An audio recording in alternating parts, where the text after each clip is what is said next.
A gravação foi iniciada. Muito obrigado. Muito bom dia a todos. Estamos iniciando a sessão de julgamento da Terceira Câmara Julgadora do Tribunal de Impostos e Taxas do Estado de São Paulo. Hoje é dia 7 de junho de 2023. Sejam todos bem-vindos. Hoje nós teremos duas sustentações orais. Doutor Ricardo Krakowiak, ele pediu preferência, então vamos iniciar pelo processo dele. Ambev, relatora doutora Fabiana. Doutor Ricardo, o senhor abre mão do relatório? Sim, senhor presidente, como for melhor para a turma. Muito obrigado. Doutora Fabiane, por favor, o resumo das acusações. Acho que é uma só, não é? Bom dia. Eu vou ler a acusação. Crédito indevido de ICMS no período de janeiro de 2016 a dezembro de 2019, relativamente a documentos fiscais emitidos pela Arosuco Aromas e Sucos, localizado no estado do Amazonas, na saída do produto concentrados, com destaque do imposto a maior que o devido, em razão de erro na determinação da base de cálculo. Pelo relato da infração, a Arosuco, embora aparente em seu contrato social possuir autonomia, pluralidade societária e outros atributos inerentes à personalidade jurídica das sociedades, é de titularidade integral da Ambev, durante todo o período das operações. Além disso, os documentos demonstram que os atos da Arosuco foram manipulados, visando fruição indevida em prol do grupo econômico controlado pela Ambev, de incentivos fiscais concedidos na Zona Franca de Manaus. O creditamento do imposto destacado a maior que o devido é vedado pelo artigo 61, parágrafo 5º do RICMS, conforme demonstrativo. Esse é o relato da infração. Muito obrigado. Doutor Krakowiak, fique à vontade, por favor. Obrigado, senhor presidente, senhora relatora, demais juízes, ilustre Marcos, senhor presidente da Fazenda. Bom dia. Presidente, esta fiscalização, ela teve início com base em alguns termos de verificação fiscal de autos de infração lavrados na esfera federal, em que a fiscalização federal usava a Ambev exatamente de pagar um sobrepreço na aquisição de concentrados para a produção de refrigerantes da sua subsidiária integral, que era o Suco. No caso concreto, especificamente, o fundamento da acusação fiscal não é o sobrepreço, porque a própria fiscalização diz que isso levaria a um arbitramento do preço, e não é isso que ela faz, ela não fez o sobrepreço no caso. O que ela faz é dizer que a Arosuco, na verdade, não seria uma empresa autônoma, mas sim um estabelecimento da própria Ambev, e que, por esse motivo, o valor o que teria havido aqui, no caso, não seria uma verdadeira compra e venda, e sim uma transferência de mercadoria entre estabelecimentos do mesmo titular, e o preço, o valor da transferência base do ICM deveria ser o custo dos produtos, né? Um parênteses, eu vou voltar a isso depois, mas só para esclarecer que essa acusação fiscal federal de sobrepreço de valor tem sido derrubada pelo CARF com cancelamento da multa qualificada exatamente por falta de base legal para essa acusação e por falta de prova de qual seria o real valor de mercado do produto, tal como ocorreu no caso concreto. Agora, no caso concreto, e esse é o ponto fulcral, objeto de discussão nesse caso, a acusação na fiscalização, como lhes disse, é simplesmente de que a Arosuco não seria uma empresa autônoma. E o fundamento principal de toda acusação é no sentido de que não existiria, no caso, pluralidade de sócios. Então, a gente lê a acusação fiscal, ela se perde em páginas e mais páginas analisando a documentação societária e dizendo que a Ambev estaria tentando, de alguma forma, camuflar o fato de que ela seria a única titular da Arosuco, quando, na verdade, todas as respostas da Ambev desde sempre disseram que ela tinha 99,9% das ações da Arosuco, e o restante da participação acionária eram detidas por outras empresas do grupo, os quais ela efetivamente controla. A própria fiscalização diz que ela obteve essas informações junto às demonstrações financeiras da companhia arquivadas na CVM. Então, nunca se pretendeu esconder absolutamente nada. Agora, a ausência de pluralidade de sócios não transforma uma empresa autônoma em estabelecimento. Nós temos na legislação hoje prevista, inclusive, a possibilidade de sociedades unipessoais, e a possibilidade de existência de uma subsidiária integral é prevista expressamente na Lei das Sociedades Anônimas, no artigo 251. Então, é absolutamente usual no mundo dos negócios, situação regrada expressamente pela lei, o fato de você poder ter uma subsidiária integral, ou seja, uma sociedade controlada, 100% detida pela controladora. Isso não a transforma, evidentemente, em estabelecimento, né? Alguns poucos indícios trazidos pela fiscalização, a fiscalização fala, olha, mas para atendimento a intimações fiscais existe um único e-mail, tanto para o Suco como para a Ambev. É natural, nós estamos falando de empresas do mesmo grupo econômico e justamente o atendimento à fiscalização é o que mais receio tem as empresas de controle de prazos, e por isso ela tem um único e-mail para essa finalidade. A fiscalização se apega muito ao fato de que existem diretores em comum.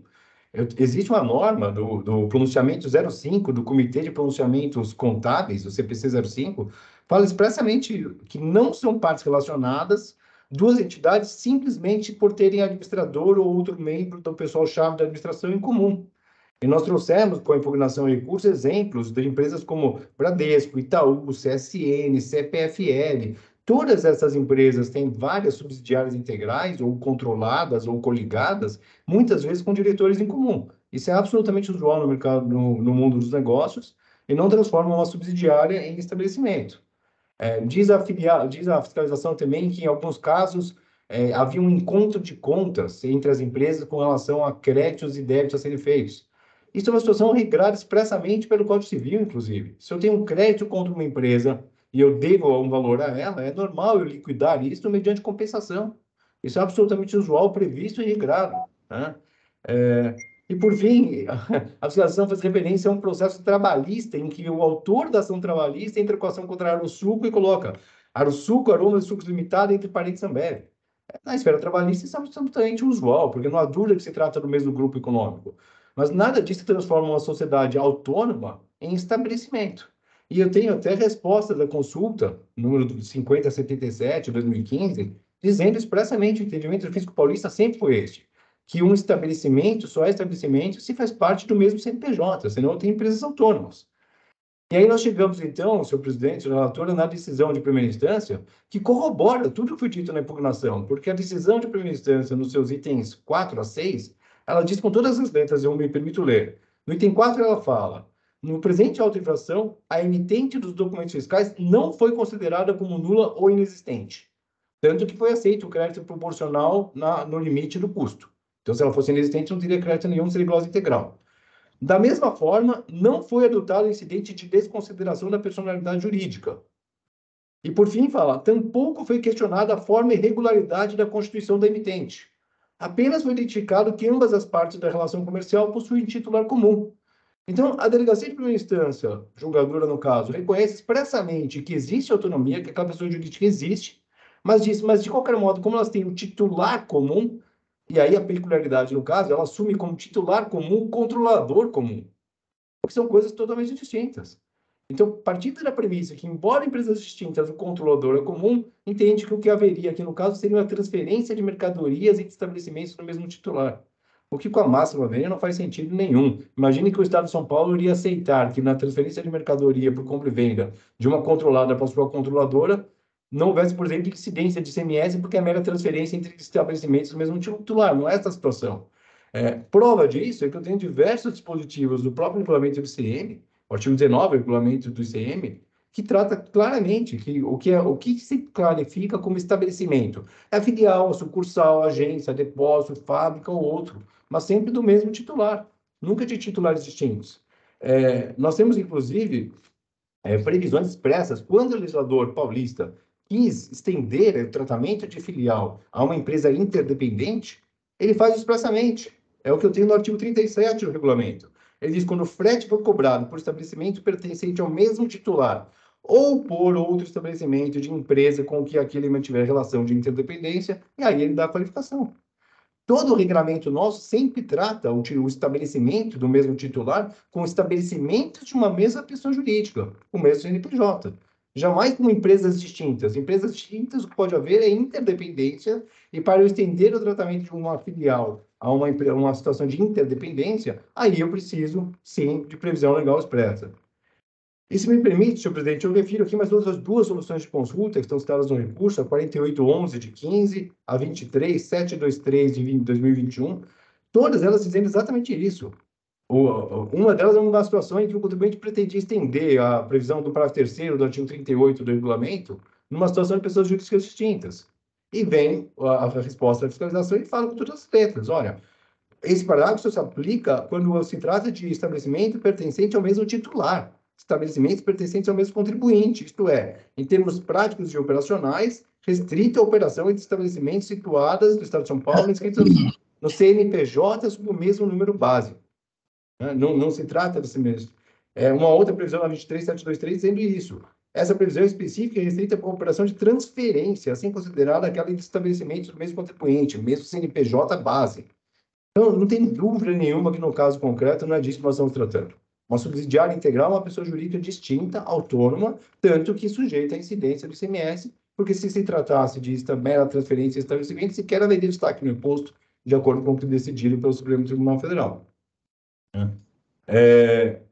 Com relação à acusação de sobrepreço, presidente, primeiro uma ressalva. Embora referida no termo de acusação fiscal, essa referência é feita porque o mesmo termo de verificação fiscal trata tanto de aquisições feitas da Pepsi como de aquisições feitas da Arosuco. Mas na hora de lavrar a autoinflação, a fiscalização separou esses dois processos. No caso da Pepsi, ela fez o que pretendeu fazer um arbitramento de qual seria, no seu entender, o preço correto. No caso da Arosuco, ela fala que todas as vezes que não fez esse arbitramento. Como ela dá tratamento de estabelecimento, ela diz que o crédito estaria limitado ao valor do custo.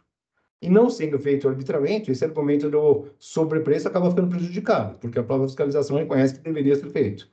Mas, de todo modo, indo além com relação a isso, como lhes disse, isso está trazido no memorial que foi juntado aos autos. O próprio CARF, em caso idêntico, na esfera, inclusive, do termo de verificação fiscal que deu origem a essa autoinfração, afastou essa acusação fiscal, justamente porque a fiscalização deveria ter feito a prova em termos de valor de mercado, e não fez. E nós fomos além do que teria, porque o ônus da prova nesse caso claramente é do fisco. Mas, apesar disso, o que nós fizemos? Nós fomos buscar qual seria o parâmetro para eu saber qual que é o preço de mercado de uma transação como esta. O concentrado que a Ambev adquire da Arosuco para a produção de refrigerantes não é um concentrado que eu encontro no mercado para qualquer um, porque tem todo um segredo industrial lá, né? Quando eu compro concentrado para produzir Guaraná, por que o preço desse concentrado é caro e muito maior do que o custo de produção do concentrado? Porque todo o segredo industrial do Guaraná está no concentrado. O que eu faço depois é mera diluição, envasamento e venda. Então, todo o custo, todo o grande valor está no concentrado.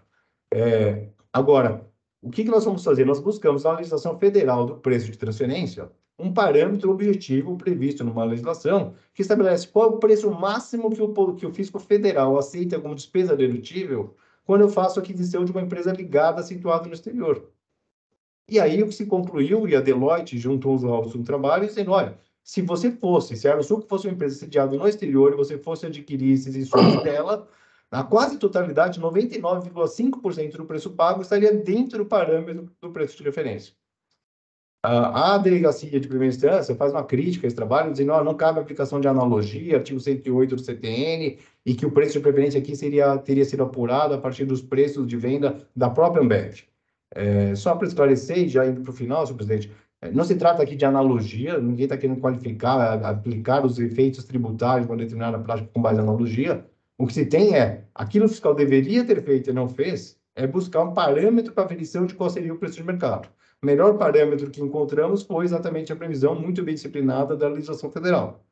E na legislação federal, o método preço de revenda menos margem de lucro, que é o método PRL, expressamente pode ser adotado tanto da hipótese de mera revenda como na hipótese de aquisição de insumos aplicados à industrialização. Tem toda uma fórmula matemática para que isso seja feito, que é o que foi feito no caso. A delegacia diz assim, não, mas a margem de lucro daquele método federal é apenas de 20%, a IVA mediana do setor é de 57%. A IVA mediana sequer se aplica para esse tipo de situação, porque a IVA mediana é algo que trata especificamente de crédito acumulado. Mas o que nós fizemos, o recurso, inclusive, solicitar a Deloitte que apurasse qual seria o preço de parâmetro pela legislação de preço de transferência, partindo exatamente daquela margem de lucro de 57% da IVA mediana. E mesmo assim, a Deloitte apurou um suposto excesso de preço de apenas 2% do total atual, o que mostra que os preços praticados são preços de mercado, né? Então, seja porque claramente nós temos uma autonomia inequívoca da Arosuco, que não é estabelecimento do mesmo titular, uma pessoa jurídica distinta, o que por si só já derruba a autoinfração. Seja porque esse suposto excesso de preço pago não foi comprovado pela fiscalização e, ao contrário, o contribuinte provou que não há um excesso de preço, me parece inequívoca no caso a improcedência do autoinfração. Apenas muito rapidamente, senhor presidente, 4 argumentos subsidiários. Tem uma questão de decadência parcial com relação ao período de janeiro a novembro de 2016. Não desconheço a súmula 9 aqui do tribunal, evidentemente, mas só um esclarecimento que gostaria de fazer. Eu não discordo do fato de que não se aplica o 150 e sim o 173 do 1, do CTN, naqueles casos de mera glosa de crédito, sem que daí exista tributo devido. Mas no caso concreto, mesmo com um crédito glosado, a Ambev já havia apurado saldo devedor relevante em todos os períodos de base e feito o pagamento do imposto, e a prova de pagamento está nos autos. E aí, nesse sentido, a sessão do STJ, a primeira sessão do STJ tem competência para apreciar a matéria, claramente diz que quando você glosa o crédito, mas mesmo com o crédito já havia sido apurado o saldo devedor e feito o pagamento, aplica-se o 150 do CTN. E a própria súmula 9 do STJ, do TIT, eu me dei o trabalho de rever agora, nessa semana passada, todos os precedentes que deram origem à súmula, todos os precedentes visavam justamente alinhar o entendimento do tribunal ao entendimento do STJ. O entendimento do STJ é exatamente este. Na glosa de crédito, se não houve pagamento de imposto, aplica-se o 103 do CTN. Mas se o contribuinte, mesmo tendo se apropriado do crédito, apurou e pagou o imposto, passados 5 anos, esse pagamento está homologado e ocorre a decadência. Temos uma questão de atualização da base de cálculo da multa, matéria conhecida dos senhores. Temos a questão do excesso de juros, súmula 10. Mas temos também uma questão de erro com relação ao termo inicial dos juros de mora, porque a fiscalização considerou como termo inicial dos juros de mora o último dia do período de apuração do imposto, e evidentemente mora só existe após o vencimento do prazo para pagamento do imposto no mês seguinte. Então tem um mês a mais de juros, nós trouxemos aí no memorial no recurso 2 precedentes aqui do tribunal nesse sentido. Senhor presidente, eu falei muito rápido, que era muito assunto. Fico preocupado com o tempo dos senhores aí, mas fico à disposição para qualquer esclarecimento e agradeço a atenção de todos. Muito obrigado, doutor Ricardo. Doutora Fabiane, algum questionamento ao patrono? Nenhum questionamento, presidente. Muito obrigado. Representação fiscal? Sem questionamento, senhor presidente. Perfeito. Obrigado. Doutora Mara? Não. Muito obrigado. Doutor Bergamini? Nada, presidente. Ok, muito obrigado. Doutor Ricardo, as empresas são interdependentes, certo? Nós estamos falando de uma controladora e uma subsidiária integral, presidente. Ah, tá. Muito obrigado. Doutora Fabiane. Doutora Fabiane já me sinalizou que gostaria de retirar, após a sustentação oral, retirar o processo de pauta. Sim, exatamente. O voto. Eu gostaria de trazer em outra sessão o voto. Ok, então. Doutor Ricardo, então o voto vai retornar, o processo retorna para a relatora e aguarda a publicação, por favor. Ótimo, presidente. Obrigado a todos. Bom dia. Ok, muito bom dia. Obrigada, bom dia.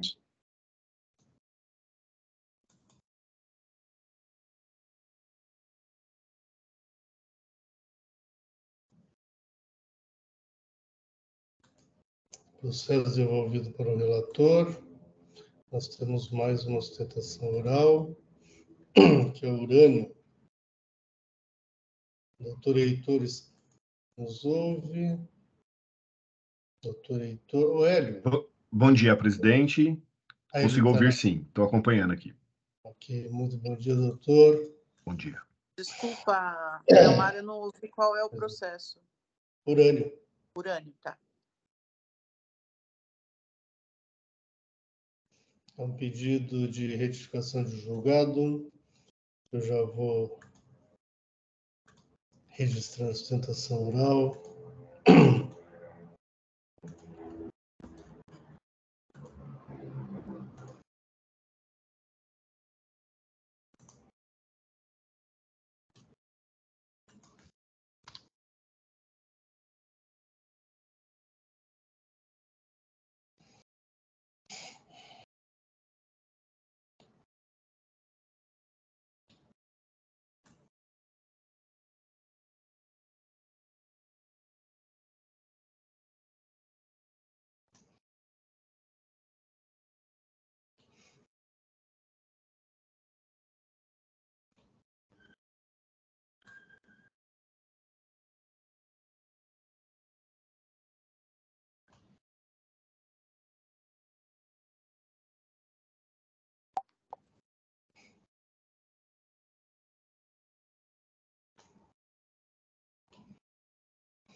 Estou vendo, doutor.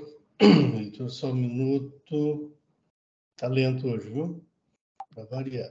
Não tem problema, estou aqui à disposição. Muito bem.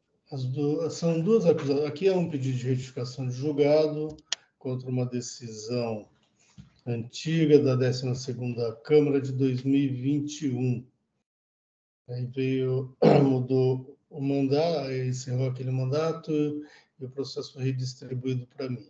São duas acusações, uma é de recebimento de mercadorias desacompanhada de documentação fiscal hábil, porque o suposto emitente, carro varejista, não estava em situação regular na época. E o item 2 é falta de recolhimento do ICMS, também decorrente das operações, das notas fiscais do mesmo, supostamente emitido pela mesma empresa irregular, que se cobra com base no artigo 267, inciso 2, a linha B do RICMES. Doutor, foi alegado preliminar de nulidade, tal, erros de fato nas formas que apresentou, etc. e tal. Doutor, fique à vontade. Obrigado, presidente. Aproveito para cumprimentá-lo aqui também aos outros membros aqui da turma julgadora, às julgadoras, ao corpo administrativo aqui do TIT, né, na pessoa do Hélio, a representação fiscal. Bom, presidente, como bem salientado, esse é um caso de inidôneo, né, e a gente está aqui analisando um pedido de retificação de julgado interposto pela recorrente. Bom, no nosso pedido de retificação de julgado, tem uma preliminar de nulidade muito importante para ser arguida aqui, para a gente fazer esse debate. Porque o voto sobre o qual o recurso foi interposto, ele acaba por utilizar diversas passagens do parecer da manifestação fiscal como se fosse o próprio fundamento do voto. Então, nessa nulidade, a gente traz que a mera reprodução literal dos pontos trazidos pela representação fiscal em seu parecer e essa confusão com o fundamento utilizado pelo julgador acaba por evidenciar um vício de nulidade, né? E então, quando nos debruçamos sobre o voto proferido, verificamos que para que um comerciante, um contribuinte possa caracterizar a sua boa-fé em relações nas quais há declaração de cassação de estabelecimento e declaração de nulidade das notas fiscais, esse contribuinte, então, que age de boa-fé, ele precisa demonstrar requisitos que evidenciem, portanto, essa condição, né? São requisitos já previstos pela súmula, por entendimento simulado pelo STJ, e também já bem sedimentado aqui neste tribunal. Basicamente, são 4 requisitos. Então, quando nós entramos no voto, verificamos que, ao invés do julgador fazer o cotejamento das provas apresentadas aqui pela recorrente em relação à demonstração da sua condição de boa-fé, grande parte do voto ele se presta a trazer justamente o que a representação fiscal trouxe. Então, esse é o ponto trazido aqui na nulidade evidenciada no nosso PRJ. Caso, então, o julgador fosse realmente avançar sobre as provas que existem no processo, ele iria identificar, e isso acaba incorrendo, né, no que nós trazemos como erro de fato, no seu entendimento equivocado quanto à interpretação desses requisitos. Então, o primeiro requisito de que não houve a comprovação das operações fiscais ou das operações comerciais, há um evidente erro de fato, porque aqui a recorrente, ela vai trazer uma série de provas que vão demonstrar, desde das elaborações aqui das tratativas comerciais mediante emissão de pedidos de compra, e também dos demonstrativos aqui dos DACTS, né, evidenciando os transportes, portanto, a ocorrência dessas operações. A decisão ela não entra, né, sequer nesse mérito, ela não analisa essas provas, e são provas que mudariam justamente o fato do que houve, né, efetivamente as operações. Um outro destaque que trazemos aqui é em relação à absoluta contradição que a decisão entra ao prever que não há a juntada de se integra ou mesmo consulta das condições, que seria esse outro requisito da para caracterizar a boa-fé, que é a pesquisa justamente da situação regular, né, desse parceiro comercial, dessa empresa sob o qual os negócios foram feitos. Então, a juntada, né, a gente destaca que lá nas folhas 1210, a juntada desse comprovante de consulta à época das operações. E isso também não foi, né, pelo contrário, há uma contradição na decisão, dizendo que não há juntada, não houve essa diligência por parte da recorrente, ao passo que houve. E um outro ponto também que destacamos aqui no PRJ, e que acaba levando a equívoco por parte da interpretação da decisão recorrida, é que foi juntado também às folhas 1177 uma tabela que também foi desconsiderada, ela não aparece o enfrentamento dessa tabela por parte da decisão, que faz o devido cotejamento das notas fiscais emitidas com os pagamentos e os respectivos transportes. Em relação aos pagamentos, muito embora eles tenham ocorrido sob a modalidade de PagFor,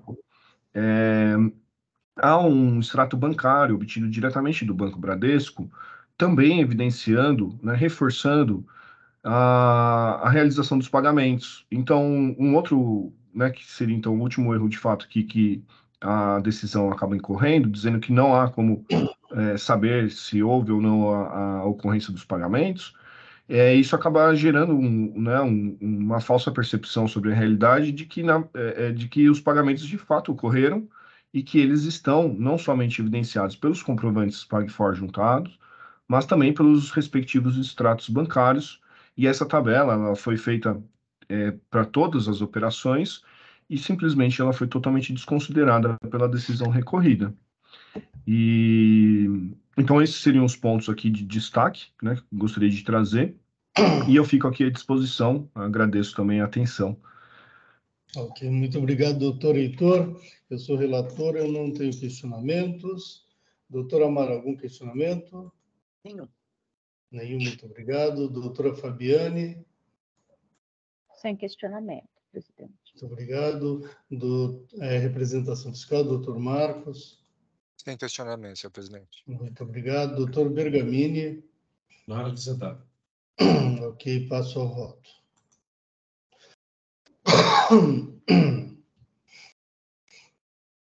Eu vou direto, doutor Heitor, para improcedente ao preliminar de nulidade da decisão retificanda, por reprodução literal de trechos das contrarrazões fazendárias do recurso ordinário, abre aspas, sem qualquer enfrentamento ou demonstração da razão da desconsideração das argumentações expedidas pela recorrente acerca de sua boa-fé, fecha aspas, e digo, especialmente quanto à questão da comprovação da boa-fé, assim foi a decisão retificanda, que eu transcrevo quase que literalmente.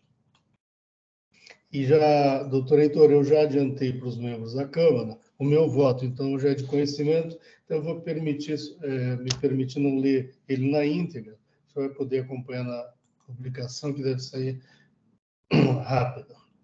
Bom, eu transcrevo, então, o voto do ponto e digo, de onde se vê que, ao contrário da alegação preliminar da peticionária, a decisão retificanda enfrentou adequadamente as razões recursais e sobre elas se manifestou fundamentada e motivadamente, acrescentando regularmente aos seus próprios fundamentos trechos das contrarrazões ao recurso ordinário, como reforço de argumento. o que não revela qualquer impropriedade, especialmente porque o fez motivadamente e com a transcrição integral dos trechos que incorporou, como é comum ocorrer em decisões administrativas ou judiciais.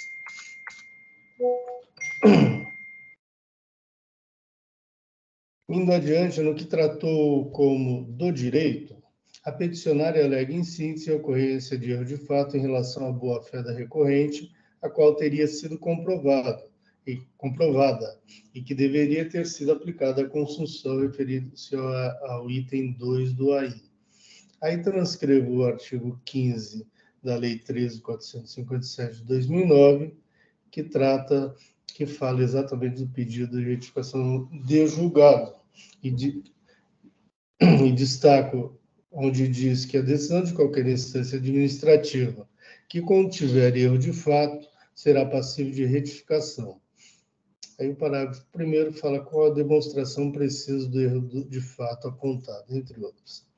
Em síntese, nos termos do artigo 15, o pedido de retificação de julgado tem por finalidade única a retificação de erro de fato existente na decisão retificanda, cabendo à parte que o alega demonstrar precisamente a sua ocorrência.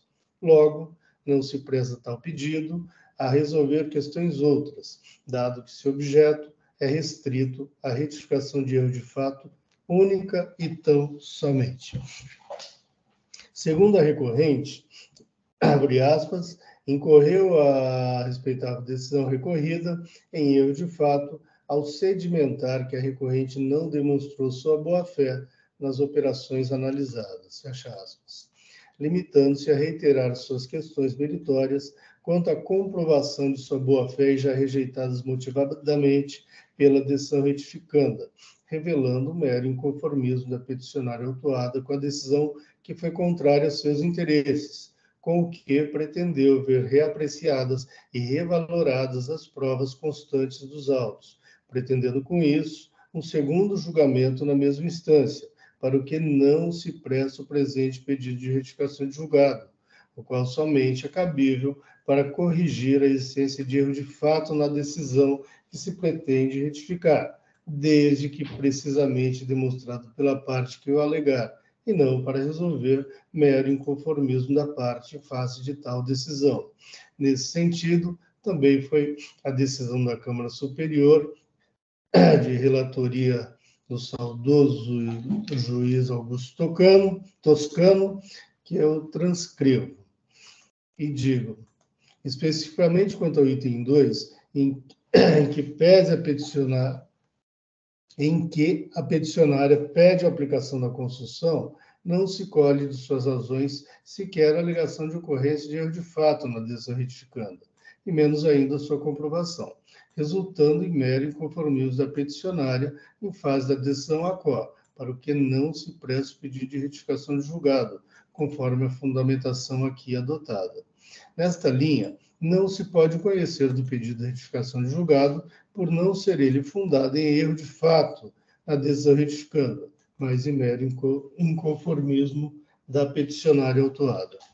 Reitere-se que a decisão retificanda foi proferida regularmente e condizente com o princípio da motivação, onde o julgador expôs claramente as razões de seu convencimento, sendo que as conclusões que chegou têm decorrência lógica das premissas que adotou e da análise coerente da acusação fiscal, das alegações das partes e do acervo probatório, carreado aos autos, resultando em decisão perfeitamente válida, portanto. Por tais razões, não conheço do pedido de retificação da autuada. Só fazendo uma...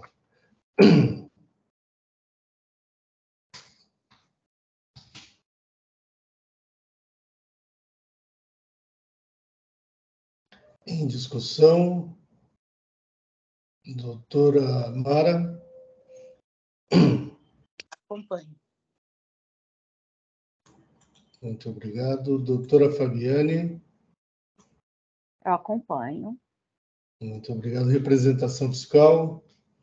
Sem considerações, senhor presidente. Muito obrigado. Doutor Bergamini. Acompanho. Perfeito. Eu só estou fazendo uma edição aqui no meu voto. Só um minuto.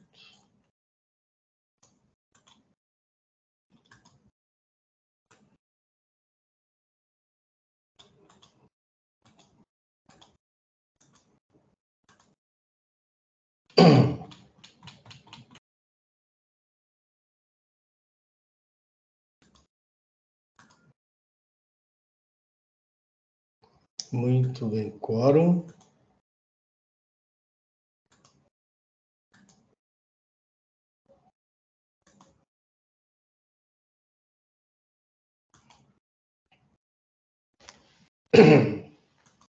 Em votação.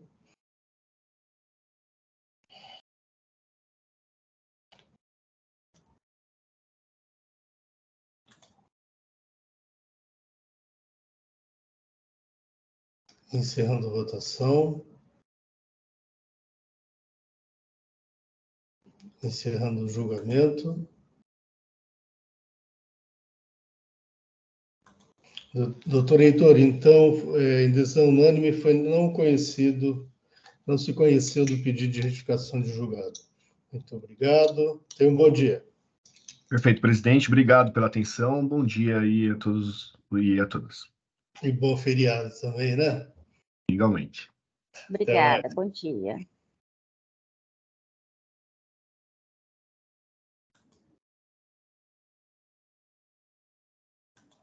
O próximo, Bovimex, doutor Adolfo Bergamini. Tem um pedido de sustentação oral, mas nenhum advogado se habilitou. Então, doutor Bergamini. Então, se o presidente puder me abrir aqui o... Sim, estou habilitado. Habilitado. Bom, enquanto eu faço aqui a transposição do voto, é um caso de indônia, que não é de crédito, cobrança de imposto por quebra do diferimento em função da venda para um contribuinte tido como idôneo. Eu sei que não é majoritário na Câmara, mas eu apliquei lá os princípios lá da boa-fé do crédito idôneo para julgar, para ter um parâmetro de julgamento. Mas mesmo aplicando essas orientações do crédito idôneo, nesse caso não teve como falar de comprovação de boa-fé, pelas razões que eu já coloco aqui de fato, em um segundo. Peraí.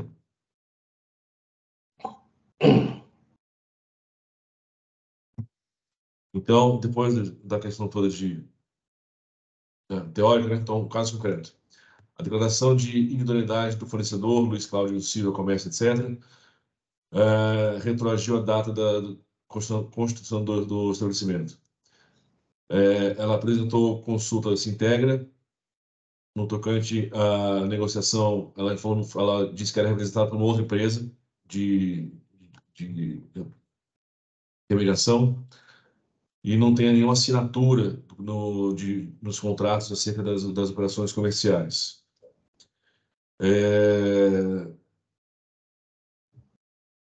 Os extratos bancários que foram juntados não demonstram nenhuma relação com os valores das operações que motivaram a atuação fiscal. Não tem nem nada que demonstre cabalmente a entrega das mercadorias, só, enfim, canhotos de manuais, né, sobre eventuais entregas sem comprovação efetiva. Então, não tem comprova da contratação comercial, não tem prova de recebimento nem de entrega. E ainda tem uma questão de dolo e fraude, que é trazido no relatório circunstanciado, que, no meu ver, é pá de cal para a questão. Então, por essa razão, eu conheço do ordinário, do parcial provimento, para manter a correção fiscal, mas com a limitação da sua análise de juros. Perfeito, muito obrigado, doutor. Doutora Mara. Acompanho o relator. Muito obrigado. Doutora Fabiane. Eu acompanho também. Muito obrigado. Doutor Marcos, alguma consideração? Sem considerações, senhor presidente. Muito obrigado. Obrigado. Eu também acompanho o voto do Dr. Bergamini, que já o adiantou para para os membros da Câmara. Então, todos já tinham conhecimento. Também acompanho o Dr. Bergamini, quando puder. Já junto o voto ao empate. É isso aí. Pode. Perfeito. Muito obrigado.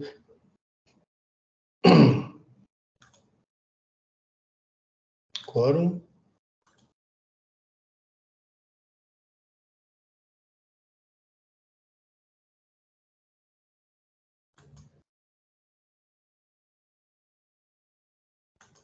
Em votação.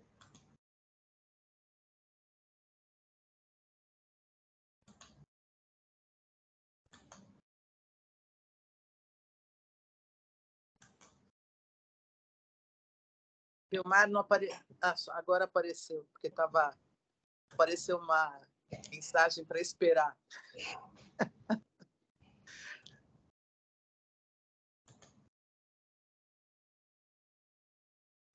Encerrando a votação.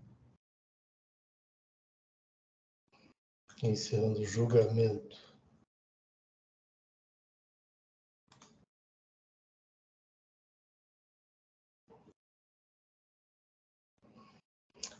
Próximo processo é DTEC, eu sou relator.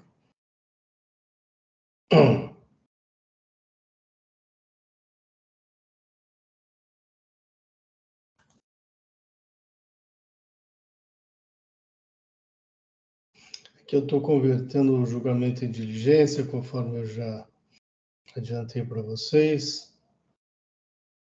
Porque é uma alegação de quem constitucionou a cobrança do ICMS-ST de forma antecipada. E aqui a alegação ela funda-se no tema 456 do STF, conforme a gente já fez em outros processos, a gente está convertendo em diligência para que se manifeste a Procuradoria Fiscal. Doutor Marcos, alguma consideração? Microfone. Sem considerações, senhor presidente. Muito obrigado. Doutora Mara. Acompanho. Muito obrigado. Doutora Fabiane. Eu acompanho também. Tem o microfone aberto. Muito obrigado, doutor Fabiane. Doutor Bergamini. Também acompanho. Muito obrigado.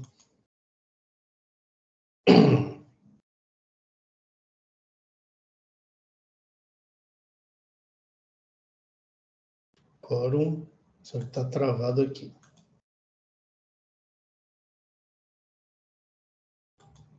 Quórum, por favor.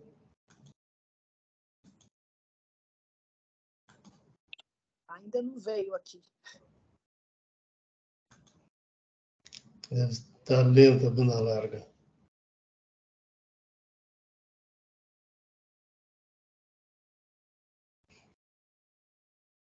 Ainda não recebi a confirmação. Conseguiu? Apareceu ou não? Não.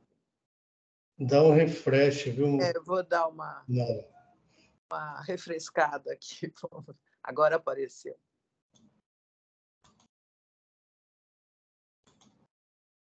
Pronto. Ótimo. Em votação.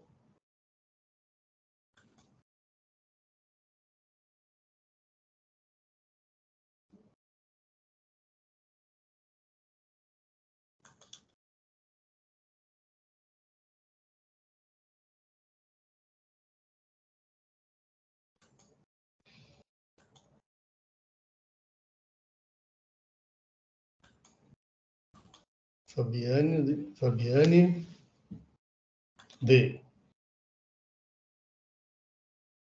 Encerrando a votação. Encerrando o julgamento.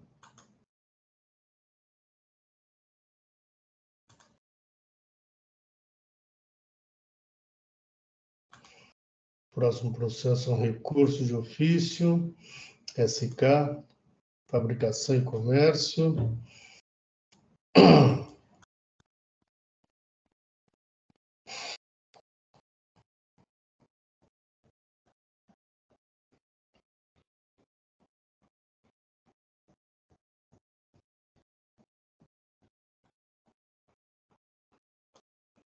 Tudo bem, eu já adiantei o voto para todos também. Fazendo só um breve resumo, a decisão a qual julgou procedentes os itens 4, 6, 8, 9 e 10 do AIM, parcialmente procedentes os itens 1, 3, 5 e 7, e improcedente o item 2. Motivo porque teve recurso de ofício, a representação fiscal manifestou-se pelo parcial provendo do recurso, apenas quanto ao item 2. A autuada não apresentou contrarrazões e nem recorreu na parte que lhe foi desfavorável.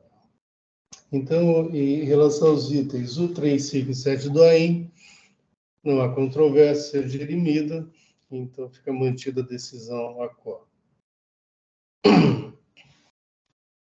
Quanto ao item 2, com êxito do recurso de ofício, e aqui a autuada foi acusada de deixar de pagar ICMS no ano 2020, porque recebeu mercadorias para industrialização em seu estabelecimento e não comprovou o retorno dos mesmos ao encomendante.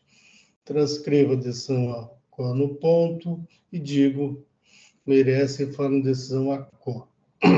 As operações desse caso foram entabuladas com a empresa tal, que remeteu mercadorias para a autuada industrializar.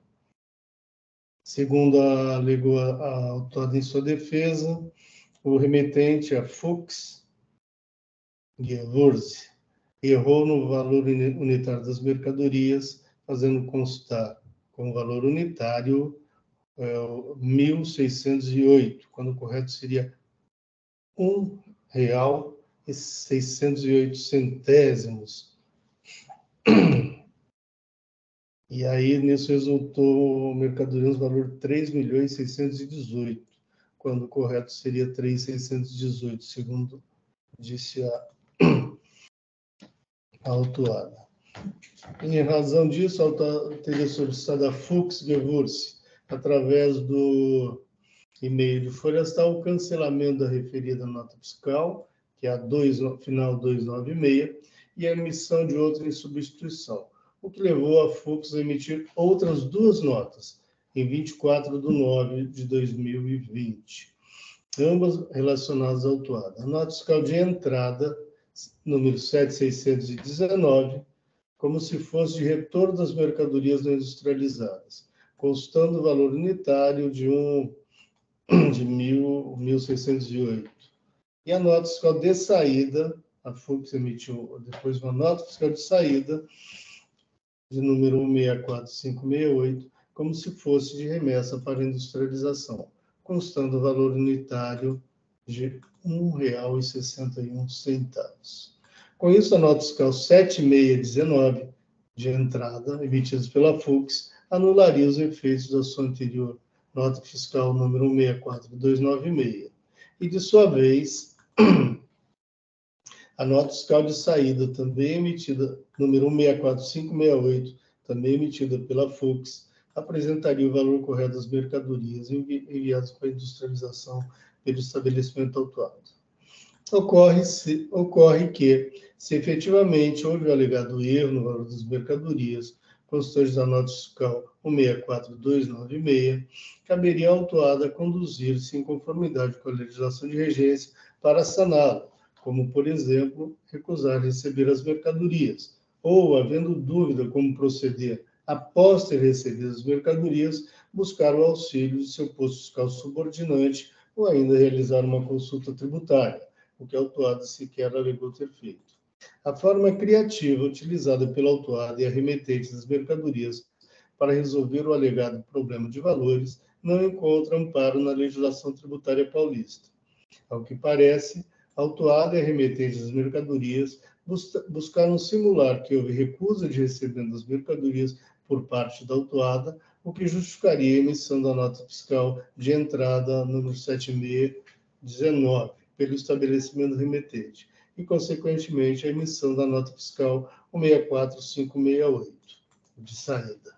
Entretanto, em 24 de nove de 2020, data da emissão das notas fiscais 769 e 164568 pela FOX, as mercadorias cuja operação foi acobertada pela nota fiscal 164296 haviam sido recebidas pela autuada em 21 de nove, ou seja, 3 dias antes, conforme se comprova pelo registro de entradas da autuada, constante do SPED, cujas informações foram inseridas pela própria autuada, corroborando que as mercadorias foram por elas recebidas.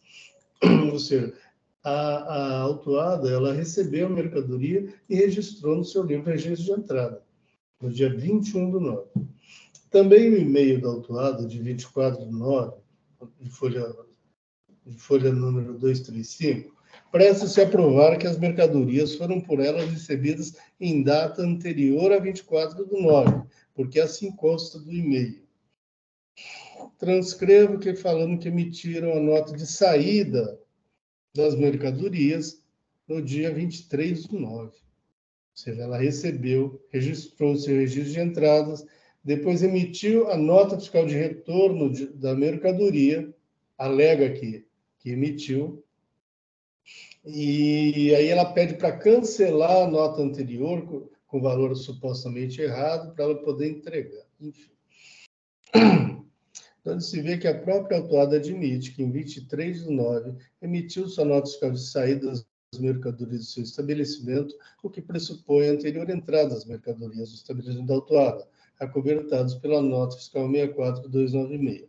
Do exposto, dúvida não há que a autuada recebeu, em 21 de nove, as mercadorias acobertadas pela nota fiscal número 64296, motivo porque não socorre a autuada a nota fiscal de entrada 7619 e a de saída 164568 emitidas pela FUX, irregularmente, ao meu modo de ver, porque utilizadas para simularem, vai ficar assim, para simular operações, entradas e saídas que efetivamente não ocorreram, porque as mercadorias já haviam sido recebidas pela autuada, reitere-se, não merecendo fé, portanto.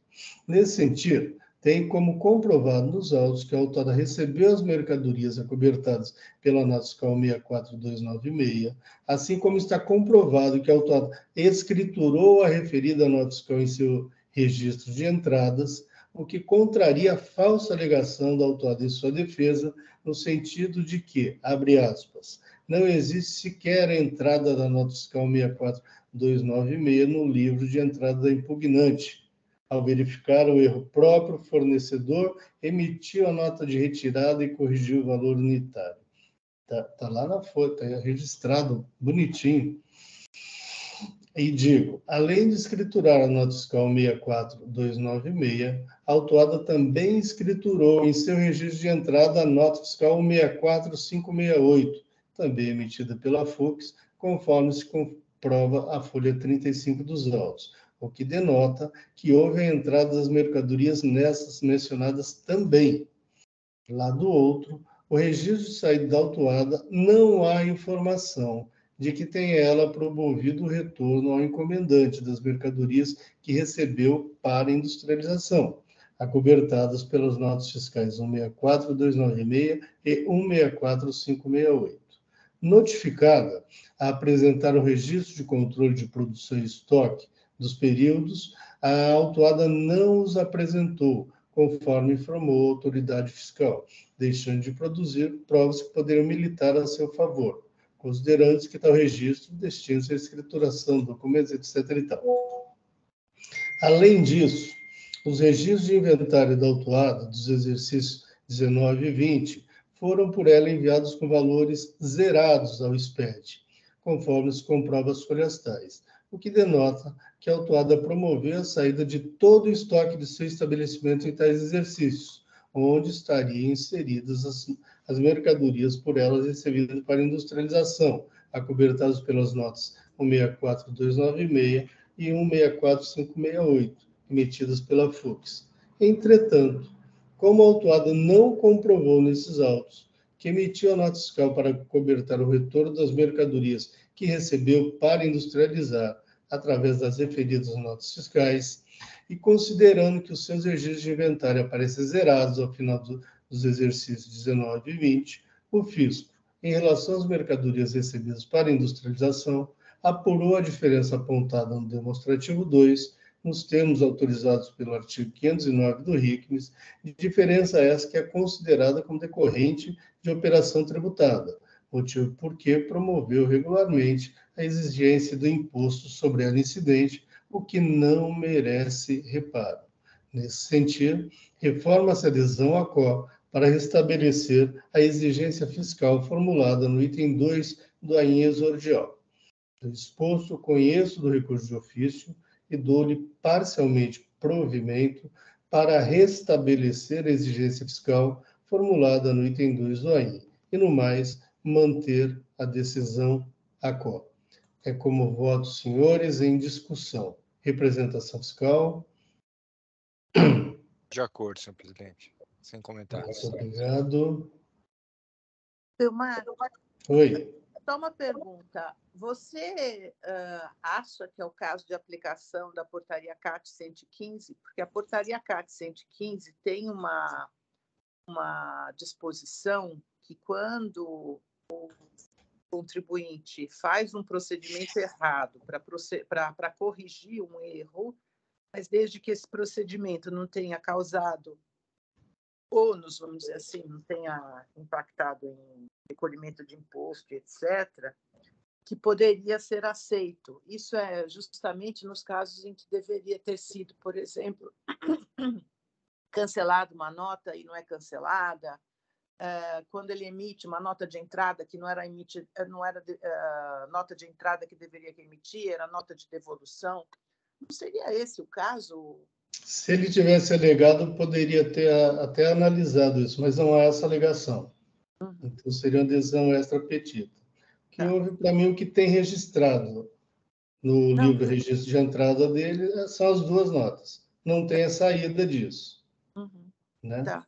Com isso, você eleva lá na possível emitente também as saídas dela do ano, cresce aqui também. Então, é possível ter acontecido muita coisa nisso daí. Né? De qualquer maneira, as notas fiscais estão registradas, são duas entradas diferentes, na minha opinião, documentalmente falando. Pode até ser que tenha tido erro, porém ele não se conduziu de acordo para corrigir. Como ele não alegou, não adianta. A gente de ofício não pode aplicar. Pois é. Muito bem, muito obrigado, doutora Amara. Mais alguma consideração? Não, obrigado. Doutora Fabiane? Eu acompanho. Muito obrigado. Doutor Bergamini? Também acompanho. Muito obrigado. Encerrando debates. Quórum?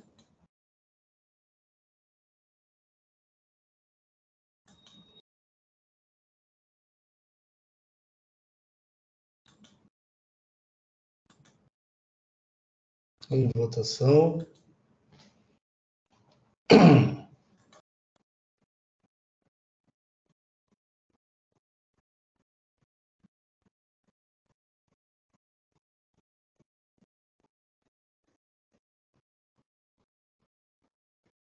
Encerrando a votação.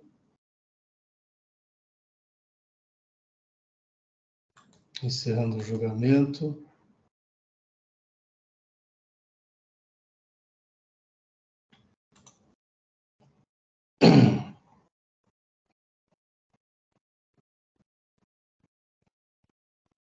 Com isso, concluímos a nossa pauta de hoje e estamos encerrando a sessão de julgamento da Terceira Câmara Julgadora do Tribunal de Impostos e Taxas do Estado de São Paulo. Hoje é dia 7 de junho de 2023. Muito obrigado a todos que nos acompanharam e até uma próxima. Doutor Hélio, podemos encerrar a live.